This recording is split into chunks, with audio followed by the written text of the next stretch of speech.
Story 1. The Wrong Passenger. It was just after midnight when Maya left the university library. Her backpack was heavy with textbooks, and her head was buzzing from hours of exam prep.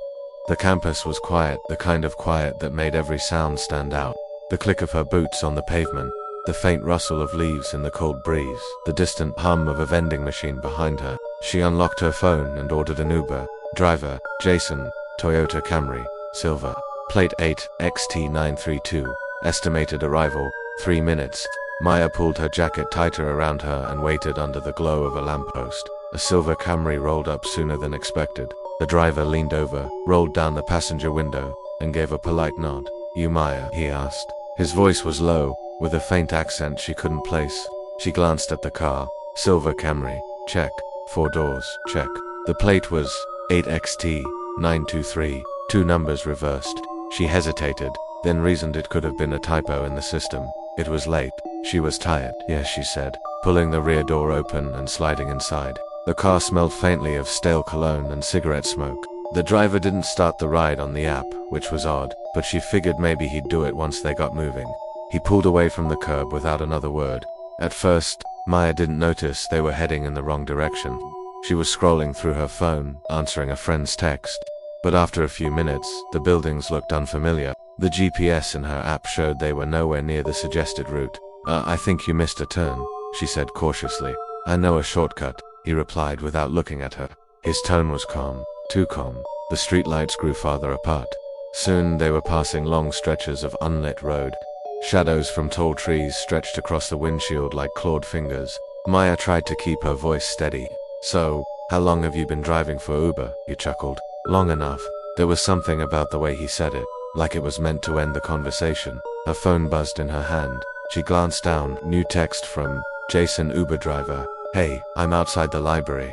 Where are you?" Maya's chest tightened. She typed back quickly. "Silver Camry." "I'm already in the car, Jason. I have a silver Camry, yes. But my plates are 8XT932. Are you in a different car? Please get out. That's not me." Her stomach dropped. She slid her eyes to the driver. His face was blank, expression unreadable in the dim glow of the dashboard. "Where exactly are we going?" she asked, forcing her voice not to shake. "You'll see," he said. Her pulse pounded in her ears. She spotted a gas station up ahead, its bright neon sign like a beacon. Heart hammering, she put on a shaky smile. "Hey, could we stop there for a second? I just really need the bathroom." He didn't answer immediately. The pause felt like an eternity. Finally, he muttered, "Fine," and pulled into the lot. As soon as the car rolled to a stop, Maya yanked the door handle. It was unlocked. She pushed it open, stepping out as casually as she could. But the second her feet hit the pavement, she sprinted toward the station's glass doors. Inside, the clerk looked up in surprise as she burst in, breathless. "There's a man, he's not my Uber, she stammered. The clerk's face hardened. "Stay here." He picked up the phone and called the police. By the time the patrol car arrived minutes later, the silver Camry was gone. Later that night, an officer told her the man had been seen near other college campuses over the past few weeks, approaching young women who were waiting for rides. He wasn't a registered Uber driver. They still didn't know what he wanted, or how far he might have gone if she hadn't stopped at that gas station. Maya deleted her Uber app the next day. Even months later, whenever she ordered a rideshare again, she triple-checked the plates before getting inside. Story 2. The silent ride. The airport was nearly empty by the time Ethan stepped outside with his carry-on. The late flight from Chicago had been delayed twice, and it was creeping toward 1 a.m. The terminal parking lot was a sea of flickering lights and cold wind. He opened the Uber app, rubbing his tired eyes. Driver, Martin, black Chevy Impala, plate R5P488. Estimated arrival, 4 minutes. Ethan waited under the shelter of the pickup zone. The air smelled faintly of jet fuel. A black Impala slid into the lane, and a tall, broad-shouldered man leaned over from the driver's seat. His eyes caught Ethan's for a moment, unblinking, before he straightened and unlocked the back door. Ethan tossed his bag in and climbed in after it. The first thing he noticed was the silence. No radio, no soft background music, just the steady hum of the engine and the faint whistle of wind through the weather-stripping. "Evening," Ethan said, trying to sound casual. The driver gave a slow nod but said nothing. Ethan figured maybe he was just one of those quiet drivers. He looked down at his phone to check the route. The app showed the standard trip, 20 minutes to his apartment in the city. He relaxed a little. 5 minutes in, the driver took a left turn where the map clearly said to go straight. Ethan frowned, thinking maybe it was a detour for construction. But the next turn took them deeper into a network of unfamiliar side streets. I think the GPS says," Ethan began. "I know," the driver said flatly, eyes on the road. Ethan forced a small laugh. "All right, shortcut." No response.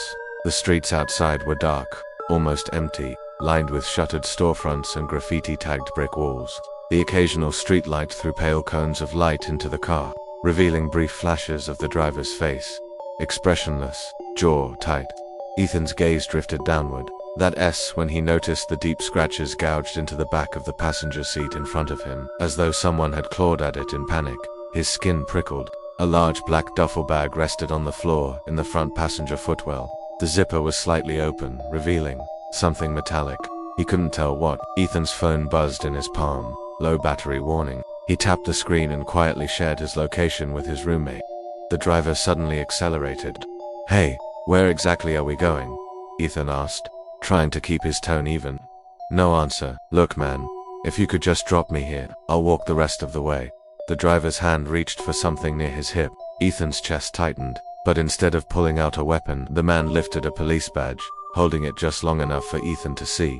"I'm taking you somewhere safe," the driver said. "Don't move. Don't call anyone." "What the hell are you talking about?" Ethan demanded. They sped through a few more turns, then suddenly pulled into a brightly lit parking lot, a police station. Before Ethan could react, 2 uniformed officers were waiting at the entrance. The driver stepped out, flashed his badge again, and opened Ethan's door. Inside now, completely thrown, Ethan followed. Inside, a detective explained. The driver wasn't an Uber driver at all. He was an undercover officer who had intercepted the ride after a security alert flagged Ethan's name. Someone had stolen Ethan's identity months earlier and used it to commit a series of violent crimes. Airport security cameras had spotted him arriving, and the undercover had been dispatched to pick him up, not to arrest him, but to protect him. Ethan was cleared within the hour. The real suspect was still out there, and according to the detective, he was dangerous enough to target anyone who might interfere on the way home. In a legitimate Uber this time, Ethan kept glancing over his shoulder. The ride was smooth, the driver friendly, but the quiet parts of the trip felt heavier than they ever had before. Story 3. The passenger who never spoke. Calvin had been driving for Uber for almost 2 years, and he'd seen it all. Rowdy drunks, people trying to eat greasy takeout in the back seat, couples making out like they were alone, but nothing had ever unnerved him, until that night. It was just past 2 a.m. when he decided to take one last ride before heading home. The request came from a location deep in the rural outskirts, a stretch of road he didn't know well. Surge pricing made it tempting, and he figured it would be a quick drop-off. The pickup spot was a lonely bend in the road, surrounded by thick trees. There were no streetlights, no houses in sight. As he slowed, his headlights swept across a figure standing on the gravel shoulder. It was a woman. She wore a long white dress that hung limp around her thin frame. Her hair was dark, wet-looking, and clung to her face in tangled strands. She didn't wave or step forward, just stood there. Calvin rolled down the passenger window slightly. "Uber for here, Anna." She didn't answer. Instead, she opened the rear door and slid inside. The air grew noticeably colder. Her pinned drop-off was about 15 miles away, an old farmhouse on a country lane. Calvin tried to break the silence. "Quiet night, huh?" No response. He glanced at her in the mirror. She was staring out the side window, unmoving. The passing light from the dashboard illuminated her skin, pale to the point of looking almost gray. Halfway through the ride, Calvin noticed something strange. Every time his eyes flicked to the rearview mirror, her reflection seemed fuzzy, not like bad eyesight, but as if the glass itself couldn't hold her image properly. His fingers tightened on the wheel. "So, is that your house we're heading to?" Still nothing. Not even a shift in her posture. The smell hit him then. Damp earth, faintly metallic, like soil after heavy rain. It clung to the air, stronger with each passing mile. Finally, they turned down the narrow lane toward the farmhouse. The building appeared at the end of the road, its windows black, the porch sagging. It looked abandoned. No cars, no lights. Calvin slowed. "Looks like nobody's home," he said, forcing a chuckle. He turned slightly to tell her they'd arrived. The back seat was empty. His heart jumped into his throat. He braked hard and pulled over, headlights washing over the rotting porch. The rear door was still shut, the seatbelt buckle lying flat against the cushion. Panic rising, he grabbed his phone and checked the app. There was no record of a ride, no fare, no trip history, no Anna in his completed rides list. He drove straight back toward town, trying not to look at the mirror. That smell of damp earth lingered until he crossed the county line. The next day, curiosity got the better of him. He stopped by a local diner near where he picked her up and casually mentioned the farmhouse. The waitress froze mid-pour. "You didn't go out there, did you?" she asked. When he told her what had happened, her face went pale. "They say a woman in a white dress died on that bend years ago. Car accident. They found her body buried out by that old farmhouse. People still see her, asking for rides, but she never makes it to the destination." Calvin didn't sleep well for weeks.